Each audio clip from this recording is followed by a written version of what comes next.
Welcome back to the Talk of the Town podcast, where we're talking about the community, the culture, and then whoever else we just talking about. All right. Welcome back to the Regal Suites and Spaces studio. It is a pleasure for me to introduce not only my homeboy, but my commissioner, all right? Commissioner of District 5, my man Don D.C. Clark. My guy. Welcome, brother. What up, man? Hey, I appreciate you coming down and taking a seat. No, man. Thank you. Thank you. You're doing a lot of work in the community, so I just wanted us to sit down and just chop it up about a couple of things. I mean, not just locally, but nationally, just to kind of get your perspective and maybe clear some things up because, Chillz is not the smartest, the smartest tool in the box because I don't understand some of this stuff. So I said, let me bring somebody on that's a little smarter than me. Okay, all right. So first of all, I just want to commend you on the job that you're doing in my district, District 5. It's been a little over a year now, right? Yeah, I started in January. Yeah. Election was May, but there was a lot of lead up time to that. Right. Yeah. Right. Mm-hmm. So how has your first year ran in District 5 as a commissioner? Yeah, they've kept me busy for sure. It's been a balancing act. It's been a break-in period. It's a lot to learn. It's one of those things you can easily talk about it from the side, but until you really get in there and start digging in and understanding how these things work and even, how you're supposed to be able to assist and insert yourself. And the one thing that I respect about you, DC, is that you were a man of the community even before you took office. Right. I mean, every time I would turn on the TV, I'm like, DC again? Don't you got a job, brother? What's going on? I know. But especially in the military background, I mean, you've done a lot there on different boards. Yeah. So where did that heart for the community come in? I've always had it as a child. I always wanted to, be helpful and be a part of things. I think the challenge I had when I retired out of the military, I didn't know anything about Augusta. Yeah. I had been around the world and back again, and when I decided to make Augusta home, I realized I didn't have a understanding or connection. So the best way that I knew how to do it was to immerse myself in community service. Right. Mm-hmm. And it seemed like the people not from Augusta always appreciate Augusta so much more. Yeah, for sure. And I'm from Houston. Houston's a huge city. You get lost. Yeah, you get lost in Houston. It's huge. You're not getting lost in Augusta. No, you're not getting lost in, and I learned that quick. You're not getting lost in Augusta, but I did learn that there was a lot of unique aspects in Augusta. When I first kind of, came on the scene, my wife owned a daycare, and that's how I was introduced as well, because a great deal of the kids were, single parent homes, kind of disconnected from a lot of activity. Right. And so then I started creating things that they could benefit from. And, their parents couldn't necessarily afford sending them to a basketball camp or football camps. So we would do stuff like that, and that's how I started getting started. Right. Yeah. And I know we met in Leadership Augusta. We did. Class of 2018. That's it. Best class ever. You better say it. So I was excited when you said you were putting your bid in for District 5 and just to kind of get some updates on what's going on in District 5. Any updates, anything that you're working on, any initiatives? Yeah, so District 5, man, is a unique district within itself. I don't think if people really realize how it's kind of carved up. It goes from Jimmy Dias all the way across the Peach Orchard. So, the dynamics are very unique in the sense that, one side of the district, doesn't have challenges that the other side has. Wow. And there's a lot of disconnect in, really kind of connecting folks to the service support and really to understanding their place in it all. I think you heard me when I came in, just kind of answering calls. Yep. A lot of folks have confusion about this stuff. It's so much going on with the federal government, so much going on with the state, and then, trying to understand what that means from a local level. Right. It's not always that easy to decipher. Yeah. And that was an amazing transition. I could tell you've done radio before, so I see what you did there.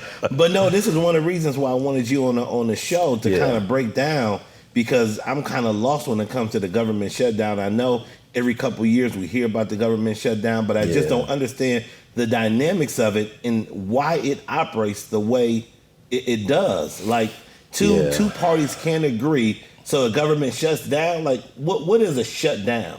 Yeah, and I think it's really the most despicable aspect in politics because you're actually leveraging people's livelihood and their jobs with your disputes. Yeah. So, this party doesn't like what this party is doing, and this party has the upper hand. So guess what? We're going to play hardball. And guess what? We're going to guilt you with it by stating, if you don't give us what we feel we should be doing, then we'll take it out on the government employees. And that's what's happening right now. I mean, I went through two myself when I was in uniform. Really? Yeah, so it's not a fun place to be in. It's even worse when you're made to still work and do your duties, not getting a paycheck as well. So now, is this government shutdown affecting the military as well? Oh yeah, everybody. Really? Yeah. Now, it was mentioned that they were going to start paying the military.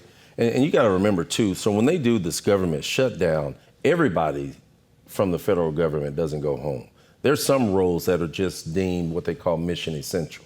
Okay. And they can't do without those roles. Your hospitals, your VA hospitals and different things like that. But there are some roles that they are drawing down or going to like a very, very minimal crew. And yeah, it's impacted. So what is the idea or the concept behind, okay, we're just going to shut the government down? Just leverage. Because the people that are getting affected, they don't have anything to do with you two parties not being able to come to an understanding. So they really don't. But this administration has taken a hardline approach towards trying to establish what they call efficiency and streamline the government. And in essence, it's not a bad thing to look for efficiency or look for ways to cost save. Right. But it becomes very, very real when you have a person whose livelihood is tied to this. Yeah. And when you just say, hey, all 15,000 or 1,500 of you are laid off effective immediately. And in some cases, not even laid off. You still have to come to work. You just won't be getting a paycheck. Well, so, when they first started, a lot of the layoffs, those people just lost their jobs completely. Wow. So that was before the shutdown even came on. So yeah, it's nasty business. Right now, it's in some very uncertain times with how things are going. Yeah. And folks that are working in the government sector are really, really fearful. Yeah. Because it's been made mention that some of the jobs that are, although they're furloughed right now, some of them may not have jobs to come back to. Yeah, so that's where it really sucks. I just saw something on I think it was TV earlier about at the airport in Atlanta. It's like a 7-hour wait. Yeah. At the airport. Well, think about it. I mean, you don't have your TSA folks. You don't have a lot of your air traffic controllers. You don't have the folks, and all those folks are federal employees. Those are government employees that work for the federal government. Not having those folks, we're really seeing the benefit or the detriment of not having them in place. So in your professional opinion, how long do you think this is going to last? How much longer? I don't know. They're at 28 days right now. The longest on record, I think, was 38. So they're coming up on it. I think it was like 35 or 38 was the longest on record in history. I hope they don't continue to go like that. The holidays are coming. Man. Folks are struggling right now. Now, in addition to that, and I don't even know if this is connected, so correct me if I'm wrong, the potential cutoff of EBT. Yeah, so the SNAP benefits, and of course that's a federal benefit as well. So that's tied to it? Well, yes and no, right? It's tied to it because the administration has decided they're going to cut a lot of those benefits. But there are also, there's cuts that have been made to the personnel that provide those. So right now, the states have a play in this as well. So each state has a play in those benefits, and they can decide or, agree with making additional cuts, which is going to then add more complexity to this whole thing. So, yeah. So, because remember, when it comes to the funding, right, there's different levels to it. It starts at the federal, we have state funding, and then, of course, the local funding itself. some of your programs, like your HUD programs, like your SNAP benefits, those kind of programs feed from the federal government. If there's a cut in those, then that means the burden is on that particular state to then determine, okay, whatever, let's say $20 million that we're getting from the federal government, if they cut that completely, now the state has the burden of determining, are we going to cover this whole thing, or are we going to get to a certain limit? So it's going to be a lot of restructuring of how support benefits are going to go forward if they do make that choice. And I mean, it's the same thing if it was school benefits. If the federal government gives a certain amount that goes towards schools, that goes towards housing programs and otherwise. And these are programs that many communities leverage to support, some of their underserved. If there is a significant cut to those, we're going to see a drastic cut in the amount of service support that's out there for folks to receive. So right now, we don't know what that number is going to be. Now, has there been any talks about where Georgia might stand on if it is cut, what approach they might make? Yeah, those conversations are still going on. It's still in flux. We're still waiting to see what it's all. Everybody's kind of postured, waiting to see what the moves are going to be. There's conversations to see what the contingency backups would be in the event that we did take significant cuts. But then that means at every level, everybody's going to have to determine how they're going to cover down. Now, has any of this trickled down to our local officials as far as, well, we're going to make these initiatives, to where I've been seeing a lot of stuff with like food banks and food pantries, and has there been any discussion about, well, we're going to do this because of what's happening? So one thing about Augusta is unique in the sense that we have a very large duplication of nonprofits in the area. I mean, we have a lot of nonprofits. In one hand, that's good. Some may look at it as problematic. The thing about that overduplication is you may have limited access based on your socioeconomic status or where you just, kind of stay in your bubble of things. Having all of these, helps, but it kind of further disseminates. It kind of waters down the amount of support that's out there as well.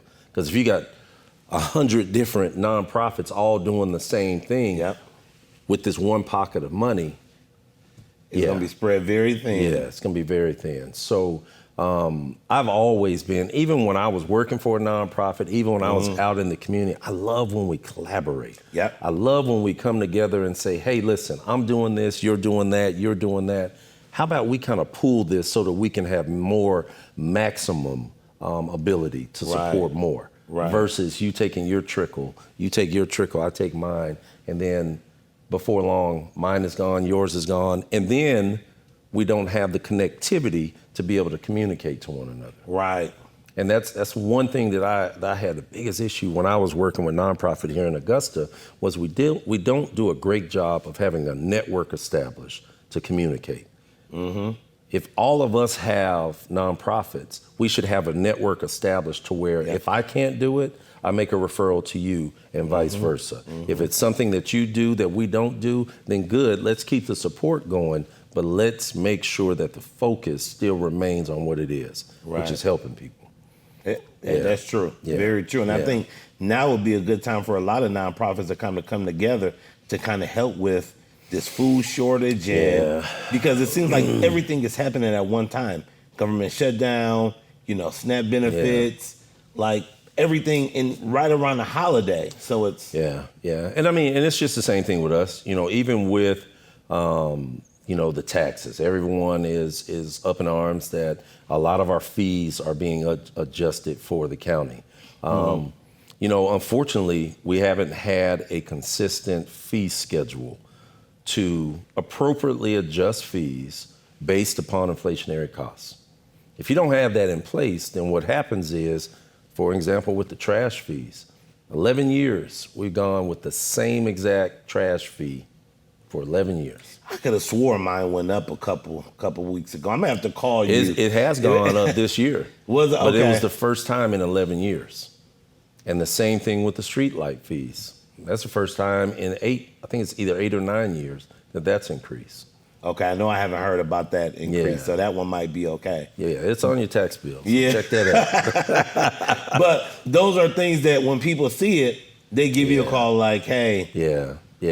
And, and it's tough, too, because, the gentleman I was talking to when before we started, he's a senior, Yeah. and he's dealing with a limited, amount of resources and budget coming in. And every dollar counts in that regard. Yeah, so seeing a $30 increase. And of course, that's for the whole year, but still, seeing that increase is just like, wow, Yeah. And for you and I, we may say, oh, well, it went from 40 to 60 or it went from 30 to 50.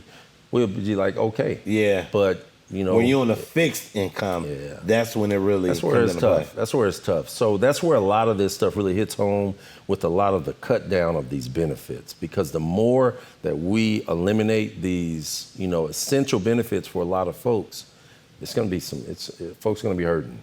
Now, are daycares impacted by this? Those that get assistance with daycare? Well, so, daycares receive food programs. They have food programs. That's right. That's part of SNAP, right? Yeah, they have food programs. So, and if a person is receiving SNAP benefits or different, support benefits, the daycares will be impacted as well. Now, again, that hasn't been established who specifically is going to be impacted, but there's implications that go. What are they putting out right now? Because everybody's talking. What is the information we know about it? Well, and everybody's talking about, and again, I mean, I don't work in the federal government, but I'm just going off of what we're getting.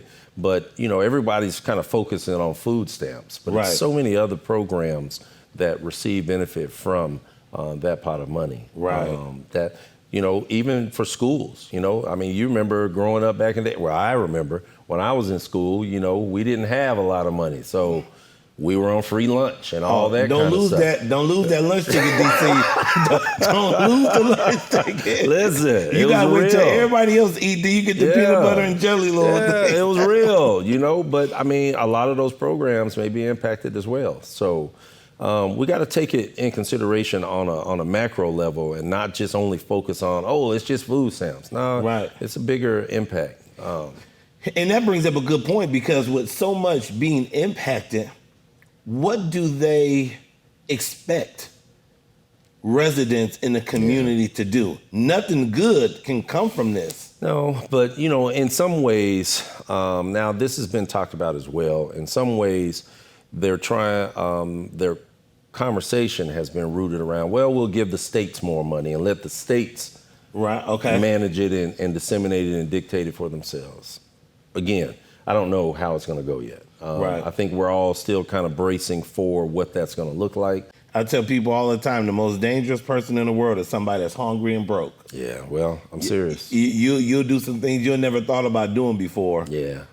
Which I know this is probably not directly correlated, but, just talking about just the recent violence in the area. Yeah. Everything from youth violence to just gun violence in general. Yeah. Now, I know we've been talking about things on like federal level, with the shutdown, but on the local level, what type of discussions are being had about, what's going on? It's like every time we turn on the TV, one person dead, two people dead. Like, are there any conversations within commission as far as what are some resolutions? Because I know it's not just one.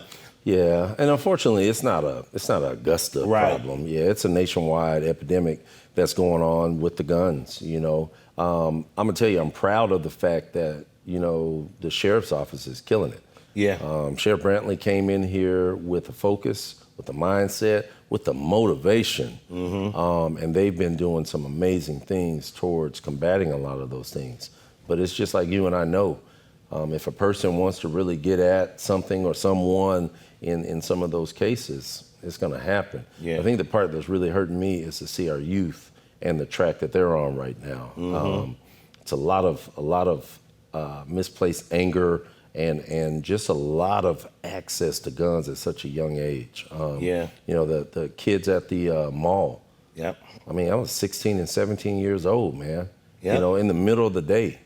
In the middle of the week. Yeah. So it's just like when you see those kind of situations, that's what hurts. Yeah. You know, and it just, we talk about it on a regular basis as far as, like right now we're looking at the parks, you know, how many we have that aren't utilized and all that, Yep. you know, but we're also talking about as far as, you know, program aspect, what programs are out there available, you know, what can we do?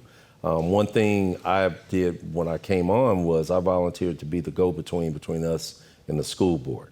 Okay. Because that's where I think it starts, you know. Yep. Not having the two largest tax entities in the county communicating, come on, man. That's ridiculous. And then us not knowing what, if we don't do something on the commission, how does that impact the school board?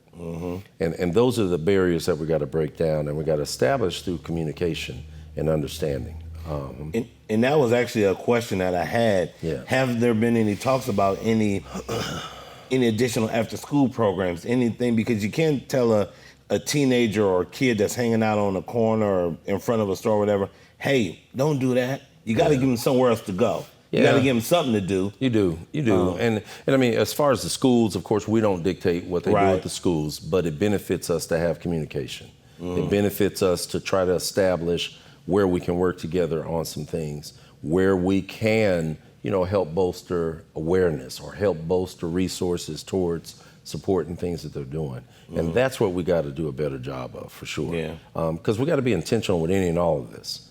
Like, at the end of the day, whether they look like me, whether they look like this person, that person, or otherwise, they're still tied to our future. And we still have to try to give them the same thing that all of us had to go through from those learning blocks, give them the room to make the mistakes, but also give them some structure in how to operate and hopefully, you know, move towards being successful. Right. Yeah. What do you think about the impact that some of the community centers are having? Because I remember back in our day, that was kind of a place that we went and hung out. Do you think that they still have the same impact that they once had, or are they not as appealing? I don't think it's interesting, right? Because, you know, when we were growing up, it was go outside and play. Yep. You keep coming in here, you're gonna stay in here. You're gonna stay. You know, my water fountain was a water hose on the side of the house. Right. So, you know, it was different times, different mindsets. These kids now have major access to technology. Yeah. And usually when you see a kid, they're face down in the phone or not a laptop, but a tablet or whatever. Yep. Yeah. So that's why some of the community centers that we're doing, we put, you know, video game rooms, you know, in there to give them an outlet or something like that. I think you got to diversify it, man. Right. Everybody's not going to want to play basketball, football. Everybody's not going to want to run. You got to be able to diversify to their interests. Some of these kids, man, are doing some amazing stuff with cyber and all this kind of stuff. I mean, so their generation is so much more different than us. Yeah. But it's also scary to the point because they lose a lot of those soft skills. You know, just doing what we're doing now, just having a conversation. Yeah. You have a conversation with some of these kids, after 2 minutes, they're like, oh my God. They're like, hold on right there. I'm going to text you the rest. I'll text you the rest of my answer, okay? Like, so it's interesting, man. But we have to do, in many ways, what some of our parents didn't have the capacity to do. They were working. You know, my mom worked trying to raise 5 kids, working 2 jobs. She didn't have, you know, that ability to just say, hey, I'm going to be there for every step of the way, because she was trying to provide. And she was just praying that we would just, you know, stay on track and do what you need to do. You know, but we need to be available to them. You know, they need to know. This generation is hypersensitive to, it's like they are honed in on if you're genuine or if you really care. They can tell. And it's like, it's amazing when you see it, because if they get that feeling like, you're just, then they shut down or they go the other way. Yep. And for us, it's just like, well, I tried, and you keep it moving. But we really gotta make more effort, and we really gotta make this more of a community issue. It may not be that you draw inspiration from me or someone that looks like you. You may get it from somebody totally different, from an entirely different walk of life. But we gotta open their minds up to being available to do that. Yeah. Yeah. So I know we've been kind of, down in the dumps about everything, and it seems like the world is going to hell in a handbasket. But, locally, I know some great things going on, some great programs. What are some of the things that you're proud of in District 5, and then maybe just in Augusta as a whole that's going on right now? Yeah, I'm gonna tell you, this year it's been interesting. I work full time. We're empty nesters now, but we got grandkids and and all that kind of stuff. Life is always in session. What they call you, Pop? Nah, man, I'm too fly for Pop. Come on. I'm either G-Dad or G-Pa, one of the two, but I can't be granddaddy and all that. So it's been a break-in period for me. I knew it was going to be time consuming. I don't think I knew really to what extent. So working, and transitioning between the two it's been a balancing act. And trying to make sure that the needs are still met. Because at the end of the day, hey man, you signed up for this. You got us to believe in you, and we need you to still provide everything times 10. So just trying to find that balance, but then also trying to understand with a great deal of humility, I don't know everything. Yeah, and so coming in and really digging in. I'm one of those people, if I'm in, I'm in. And I'm going to be in fully. But I also come in with a great deal of understanding that I'm not going to know everything. I'm not going to pretend I do. So if I tell someone I don't know, I'm also going to follow it up. I may not have that answer, but let me follow up. Matter of fact, let me call the person that I know that knows, and then we'll work towards getting you what you need. So I think that biggest thing is just balance. So a lot of people say work-life balance and all that. Yeah, that would be beautiful. But, this is continuous, consistent all day long. All day. But again, you got to have a heart for service. You got to have a heart for wanting to help people. But you also have to realize, too, that you are flesh and blood. And I think that's been my biggest challenge. Is realizing, just those human limitations. I have the heart to just keep going and doing as much as possible, but the body still has a way of letting you know. Hey, you better sit down somewhere. You need to sit down. And speaking of that, so you got hit with a wham when you first got in because Helene came. Yeah. So how was that for you for like a wake up call? Like, welcome to public office. Well, that's interesting, right? Because at that time when Helene came, it was last September, I hadn't taken the oath yet. But I immediately went in. I had called you all. Your neighborhood was one of the hardest hit. It was bad. Yours and a few others, decimated. So the next day after the storm, Tasha and I got in the truck and we just started driving the whole, which was crazy in hindsight, because first of all, I didn't think about the fact that we didn't have gas stations. Where you getting your gas from? Exactly. Where was I getting my gas? So we drove around the whole district just checking on people and just, some of the ones that I knew, seniors and everything, going knocking on their door, are you okay? Are you in there? And all that kind of stuff. But then, it was just like, whoa. This is major. Now I'm from Houston. So you're kind of used to... Yeah, I'm used to the tornadoes, hurricanes, flooding, and all that kind of stuff. But Augusta was never, ever used to that. And so to see kind of the human aspect of it from just emotionally, but then seeing just the, infrastructure destruction of what happened, it was eye-opening for sure. Do you think we're fully back and recovered as far as... I think we still have some areas that we're improving. We're still going through trying to get, reimbursements from FEMA. I don't think people realize everything that was paid out for all the debris picked up. And it was a lot. Oh my God. All the repairs and all that kind of stuff. We had to pay that money up front. The county had to pay that money up front. And then you had to apply for reimbursement through FEMA. And then so everything wasn't covered, obviously. Right? If they felt it was a building and you have insurance or should have insurance for a building, then you take that up with your insurance company. But there were categorizations of things that would be reimbursed and would not be. But again, all of that had to be paid up front. So, a lot of folks are saying, man, how the hell are you guys so, out there with the finances? Dude, we had a lot of freaking money that was paid up front. Right. And then there's a lot of things from previous years' decisions that now are colliding at once. So we're really having to unpackage a lot of things. But I'm going to tell you, I'm proud of the county's efforts towards just getting us back to a sense of normalcy. Yeah. Our region as a whole had some serious challenges. But I think we did a great job. I think it's a lot of lessons learned in it. Man. It's a lot of lessons learned. Listen, it's funny because the day before I'm like, I'll fill up my tank tomorrow. It's just going to rain. I don't mind going out in the rain.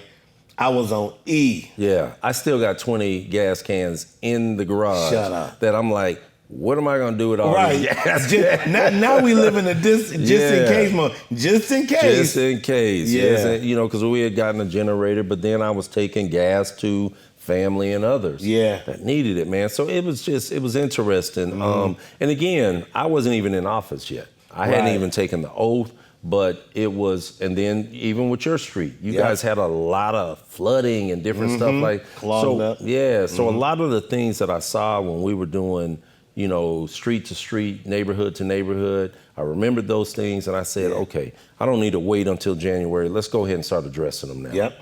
And that's what we did. Yeah.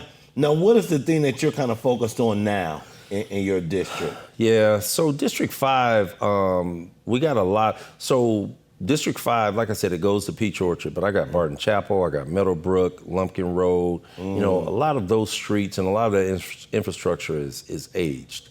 So got a lot of streets. So right now the priority is trying to get the streets repaired. Everybody wants speed bumps because, they want to cut down some of the speeding and all that kind of stuff, but you can't put speed bumps down until you get the streets repaired. You also can't put speed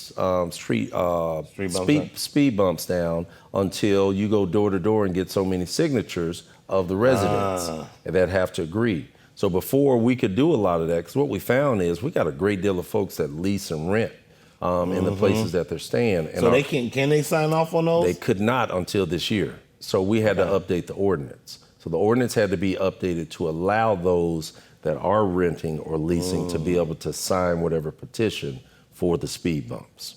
Wow. So that's what I'm saying. It's like, and those were the things I was learning, right? Yeah. So I want to do this. Hey, just let me get some speed bumps. And it's like, come on. now I see the process. And then it's just like, okay, so we got to get this because this doesn't apply to how this operation happens, and it has to be able to intertwine with one another. So going through, all of those kind of things and the learning curves with them, and then understanding what levers to push or who to call to do it. Yeah, it's been an interesting journey. I'll say Riceboro Road, that whole street is a speed bump. Okay, yeah, it is. I don't know whose district it is, but listen, if we could get that, I'm telling you, the car is going wherever it want to go on Riceboro Road. Listen, I had to let Commissioner Catherine Rice come in here for that Please, one. Please, come get in the seat. Yeah, but it's all of us though, man. Because, but again, that's another challenge because some of the roads that we want to add repair to are state roads, and so we can't do it. GDOT has to do it, or we have to do it through agreement. So what's the state road in Augusta? Give me an example. So Jimmy Dias is a state road. Really? Dean's Bridge is a state road. So it's a lot of roads that are managed by the state, and we can't just go and do anything. Now we can because we have agreements with them, but you have to go through, if it's going to be monies involved, and they're always going to say, you want to pay for it? Well, you go ahead. Go ahead and do it, and we'll let y'all go. Right. So you got to go through the processes of it. Wrightsboro is eventually going to start next year because, again, long, lengthy approvals for the dollars to be allocated towards it and so on. Wow. And everybody thinks that, okay, you said you're going to fix it. Fix it tomorrow. Yep, that's us. Yeah, well. That's us. Yeah, but, I mean, what we all know. Right. Nothing moves fast in government. And then when it comes towards allocating the funds for it, that doesn't move fast. It's going to move even slower. Yeah. Now, with that, with residents like myself wanting the roads to be fixed ASAP. Yeah. do you encourage us to attend some of the commission meetings so we'll know Yeah. what's going on and maybe some of the processes? Yeah, I always try to encourage people to go and get more informed. Now, some of our meetings are really long. And, you know, like my friend here was saying, some of it is just boring as hell. Okay, you know? yeah. And if we're talking about 20 topics that day, but you're only interested in one, but you don't know where it fits in the shuffle. Right. You know, so that's why a lot of times I'll send people the link. Hey, this is the video. Go ahead and check it out at your leisure. This will be the time segment that you want to look at for what you're talking about and so on. Now, if I had an issue with something in District 5 and I wanted to bring it before the commission, how would I do that? Would I call my local commissioner, which would be you, and say, hey, I want to get something on the ballot to talk about during the commission meeting? How does that work? Well, it's a couple ways you could do it. If it's something that you need help and support with, then, you know, I always tell people 311 should be your first call. Okay. If you've called 311, I tell everybody in District 5, if you've called 311 one, maybe two times, and you still haven't gotten the support, then I need to be the next call. Gotcha. But we got to allow the process to at least work. Yeah, because we can't jump the line. Yeah, well, I'm just saying because 311 actually captures the metrics. So it's a work order that's established. Then then I can have something to follow up on and say, hey, Steve called on this one, Matt called on this one, Gary called on this one. It's trackable. Yeah, I can have something to track. And of course, our friend from Leadership Augusta, Kelly Walker. Kelly is doing the her thing over there. Yeah, she's doing her thing. So, but those metrics are important because then we need to be able to measure how many folks are called, what's been the wait time, response time, to have something to follow up with the staff on. Because if the departments aren't providing timely response, then we need to see where we need to make improvements. Yeah, but if it's something that you want to come before the commission with, I mean, you can always call me, you know that, but people can always call their commissioners and just run it by them. Because it may be of benefit to say, hey, you know what? This needs to be a community issue that everybody hears about. So then we would contact the clerk and put you on the agenda in what they call the delegation portion. So the delegation portion is when community members or different folks may come and make different presentations about or air concerns that they have.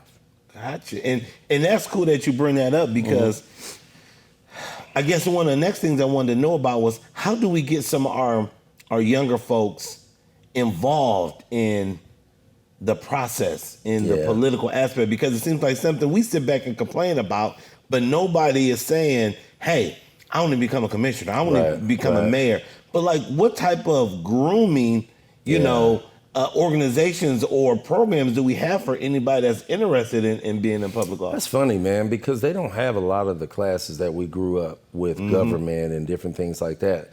I never saw a class, unless you guys can remember one, where it's like, hey, this is a class to go to learn how to be an elected official, to learn government, I mean, a lot of those classes, some of them are still there, but it's interesting because I never thought about this. This was never in the cards for me, ever. And I can honestly say that one. But it's kind of like one of those things that it's like anything. When you were in radio, if you have talked your way through it, or if you cut corners, too many corners, then you really, it showed, it showed in how you projected, it showed in how you presented, it showed in even your understanding of operating the boards and otherwise, right? So you had to immerse yourself in it. This is the same thing. It's one of those things that you have to fully immerse yourself in it, but you have to also be willing to make the commitment towards learning it. I get encouraged every time I see families bring their kids to our meetings. And they sitting out there and they fall asleep and then this and that, but they'll never forget it. They'll never forget that, hey, I was there and I heard this and I remembered this. So, and you never know what they can capture, even if it's one thing that they take away from it. Yeah, for sure. I mean, it's just you gotta definitely be intentional with whatever it is. Jordan Johnson is the youngest guy we have up there. Jordan's been doing it for a long time. I knew Jordan. He was one of the first ones I interacted with on this level, as far as like just in community work. He and I worked on a couple of issues that we, were advocating for. So, seeing someone like him and others that are really starting to get engaged. I think the biggest thing is if people are looking for entertainment from it, then it's not the thing for you. Yeah, because it's so many serious repercussions that come with the decisions that we make. But if you're really serious about getting informed and making a difference, then I say, man, learn as much as you can, but be open to not just only saying, hey, I'm only going to talk to Don about it, or I'm only going to talk to Jordan about it. You got to have different perspectives. Exactly. Because that's what it takes for us up there. Everything that we do, I can't make it about skin color. I can't make it about, this person because they're in my district. I have to make it about what's going to be the benefit for the greater good while also balancing the priorities for the district as well. Right. And what am I going to be able to sleep well with at night? Yeah. Exactly. Yeah. And I don't think people realize how personal local politics are. Local politics have more impact than any other level because these are dealing with your day-to-day quality of life aspects of support services, resources, facilities, whatever. Right. Taxes, what's closed down, what opens up. Listen, this is dealing with our community. So every time I go up there, I'm thinking about how am I impacting the community? Am I making it better for the next generation that comes after me? Am I making it better for even those that are living and thriving here right now? Yeah. Am I going to be able to please everybody? No. I don't think we can with anything we do. Anything, Yeah, but I think the biggest thing is you got to think holistically. Yeah. If I just minimize myself to only thinking about District 5 or only thinking about you and your street, what am I doing for everyone else? That's right. Yeah. And that's a lot of pressure. Yeah. With the seat that you're in right now and any type of, public office seat, not to mention you have an actual job. Yeah. So like what do you do to kind of clear your mind and say, all right, this is DC's time, this is my personal time? Or do you even have any of that? I don't think I've established that yet. I swear, I've tried to, go to the gym and just max out in the gym and just like put your headphones on as loud as you can, and then it's still like, hey, aren't you? And then we get in a full conversation. It's like, forget it, I'm done. Tasha and I go out to eat, and I'm literally bone in mouth, and it's like, yeah, hey, what about this? It's just like, yeah, you gotta smile and agree. But I think it's what you gotta establish those boundaries. You really do, and I think to my fault, that's where I have a hard problem with because I always want to help, but I also have to remember I have to have limitations and balance to all of them. It has to, like you just said, it has to be time for DC. It has to be time for DC and family. Right. Or it has to be time for me to just say, hey, I'm getting off the path and I'm just going to just chill. Yeah. Yeah. Because I know you talk about and you deal with so many serious issues. Yeah. You kind of have that, you have to have that time to where you just sit up and talk about a bunch of stuff that don't mean anything. Yeah. Right? Yeah. LeBron versus Jordan, right? We all know it's LeBron. Right. But just those type of pointless, meaningless conversations to give you a little bit of, all right, now I can get back to it. Yeah, and that's where you got to have the outlets, man. Yeah. I mean, so another thing that I do, so it's funny you say, what do you do in your spare time? So I do the football announcing for Laney football. Okay, yeah. Yeah, so I do that, I enjoy broadcasting. Right. You know, I do 100 Black Men. Thanksgiving Classic. Yeah, y'all wear me out because I'm the only announcer. I'm going to get you some help this year. Okay, I hope so. I'm going to get you some help. Yeah, I've been wore out at the end. But, at the end of those, and even at the end of some of the work days and some of the commission days, I just seriously, stop. Right. I may go get a cigar. Man. I've been trying to get a cigar with DC for the last 2 months. Okay, y'all quit calling the phone, please. Listen, all right? I'm serious. I mean, but you have to forcibly make the time to just decompress. Yeah. And you have to take the time because I'm telling you, it's one of those things when you because I'm an energy person. Yeah. And it takes a lot of energy to consistently You know, You're always on. yeah, you're always on. I mean, even with radio, I remember with Yep. radio, it was one of those things where it was just like, microphone was off and it was just like, okay, you know. Yep. But as soon as that mic, hey, da da da da da, And then once know, you leave out the studio, it's, hey, DC, Exactly. hey. Yeah, yeah. And you got to give them that same energy. that same energy, man, and that can be exhausting. But Yeah. you got to be able to responsibly try to measure it. You got to be able to responsibly kind of give yourself room too, because I'm one Right. of those people. I am my worst critic. I cannot stand listening to myself after I do a Yep. recording on radio or otherwise. Yep. I'm critiquing the heck out of it. Yeah. But at the end of the day, what you have to do is just be open enough to just say, I gave it my best. That's right. In whatever it is you do, and be okay with that. Now, if it's somewhere where you can improve, then do that. But don't beat yourself down. Yeah. And that's what I'm learning more. Yeah, you got to give yourself grace. You have to, man. You have Now, to. speaking of all the things you're doing, do we have any upcoming events Yeah. in District 5 or anywhere in the city? Yeah, so next month we're gonna do. I'm trying to finalize the date so that we can do a town hall. Okay. And I want to make it kind of a year wrap up. Everyone wants, hey, we want a town hall, we want this and Yeah. that. And again, sure, yeah, I want it too. Right. But this year I wanted to commit myself to learning this. Gotcha. Okay, because the last thing I hate getting out there misrepresenting myself or others, and it's a lot that we're going through. It's a lot of things. I promise you, it's a lot of times we go in the meetings and I'm scratching my head, but then everyone is looking at us to make the decision right then and there. And again, it's not always easy, man. Yeah. Because again, some people have very, very strong feelings about some of these topics that we deal with. This charter review thing has taken a life of its own. But at the end of the day, it's no different than any other founding document that we have. Eventually, you're going to have to make updates to it. Right. Ours hadn't been updated in almost 30 years. Wow. So we just gotta, we gotta, and we I know gotta they be have open. a survey going around and things like that. They do. And like I said, you gotta be open to hearing people's feedback. But the one thing that no one is open to doing is changing. Yeah. Nobody likes change. Everybody wants to stay, hey, this is the way it's been. This is the way it's been. Leave it alone. That's right. It ain't broke. Yeah. So what are you doing? Yeah. And everybody has their opinions. And again, everybody's entitled to their opinions. But again, we still have to do something. How do we better it? Yep. I always think about, the biggest thing I think about is sustainability.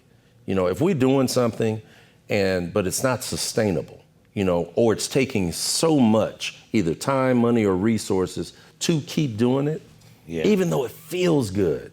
It may feel great to do that. Right. But if it's not sustainable to the point where it's not taking maximum effort to have to sit up and try to keep doing over and over and over again, you may want to look at where you can make room for improvement or efficiency, or just change altogether. And then you got to remember, we're not in the same place we were in 30 years ago. No. So you have to learn how to change and progress. You have to, man. You really do. I mean, we're in a different age. We're in a different way of doing things. Yeah. Our seniors, Augusta is a very senior dominant community.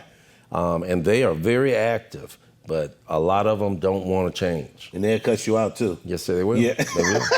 Which is why when I get calls, and I try to do that just a personal touch anyways, not just with the seniors, but with people, period. When they call me, a lot of times I'll say, hey, I'm going to come over and see what you're talking about. That means a lot. It does. Yeah. And they're not used to it. And they'll say, you're going to come over here? And I'll come over and see what it is they're talking about and talk to them, and then find out there's 2 or 3 other things we can assist with as well.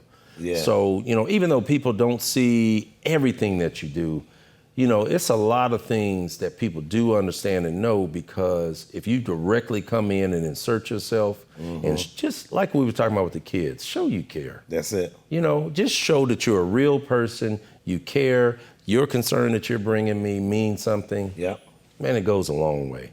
So, yeah. So the town hall will happen? Yeah, it's going to happen next month. Okay. I'll send you the date so Okay. that we can make sure that we get that. But yeah, we'll kind of do a year-end wrap up. That'll be nice. And then just kind of start setting a cadence for a more regular routine.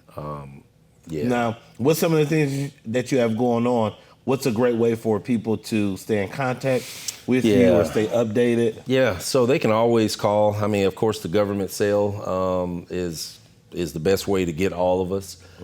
They can hit me. I'm horrible with social media. I am, and I mean, I've told you over.